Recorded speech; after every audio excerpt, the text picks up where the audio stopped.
The Syrian Civil War is one of the most horrible conflicts that's still going on today, but I'm going to be answering a couple of questions on the subject after we talk about a brief history of Syria.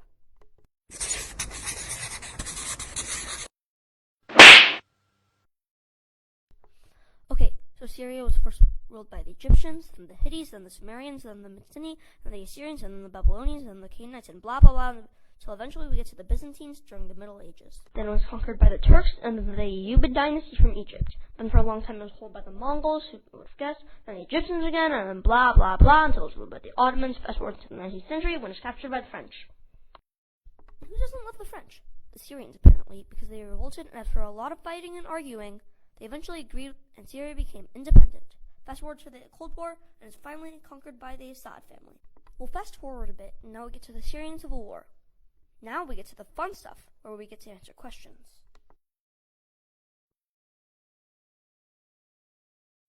There are four main sides. The rebels, who are mainly opposing Assad, who's mainly opposing the Kurds and the rebels, the Kurds, who's opposing ISIS and Assad, and ISIS, who's opposing everyone. On the rebel side, we have US, Jordan, Turkey, and the Gulf states like Saudi Arabia. On Assad's side, we have Russia, the Iranian group Hezbollah, and Iran. The Kurds' only ally is probably the US, and they don't exactly like the Kurds, but they're fighting ISIS and Assad, so the US is supporting them. And ISIS isn't allied with anyone because, seriously, who wants to be allied with a terrorist group? The Syrian Civil War started during the Arab Spring, which we'll go over later. Assad refused to step down and decided to continue to fight. The Assad regime started firing during a peaceful protest, killing and jailing people. Then some people started firing back, leading to a civil war.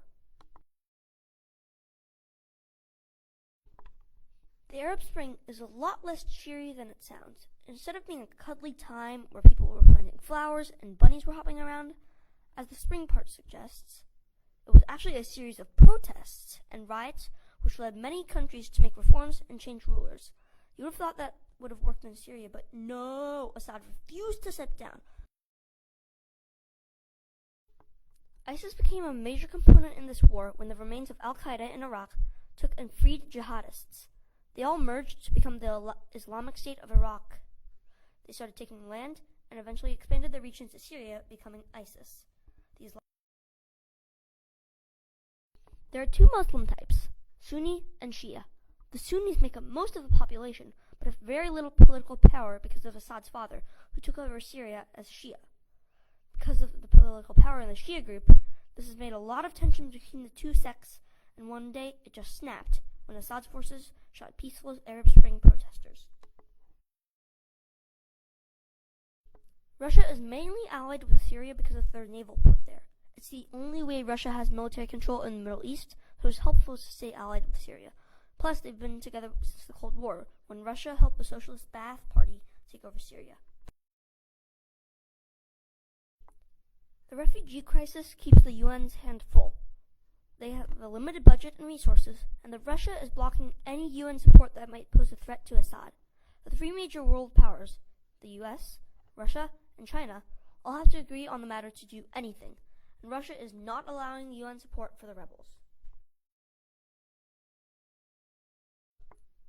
The US can't handle all of these refugees, and with Donald Trump saying they won't accept refugees from countries that aren't secure, it's making it hard for the US to help. They also don't have enough money to pay for the supplies, medical care, and homes. But apparently they do have enough money to afford a $400 billion defense budget. Wow. Just wow. Another thing is that people are scared that terrorists will sneak in as refugees. But the US has put a lot of effort into security with the NSA. The point is, after all the US security measures, this should be less of a problem. Oh, a side note here. Really, US? You've only accepted around 16,000 refugees. Sweden, who is the size of California, has accepted more than 60 times the amount that you have. I personally think that you can do better. The US threatened to use an airstrike against Syria because Assad's forces used chemical weapons against civilians. The US was horrified at the mass killing and demanded that Syria surrender their chemical weapons or else they use an airstrike. This is when the US joined the fray, and after this, the US started sending troops to fight alongside the rebels.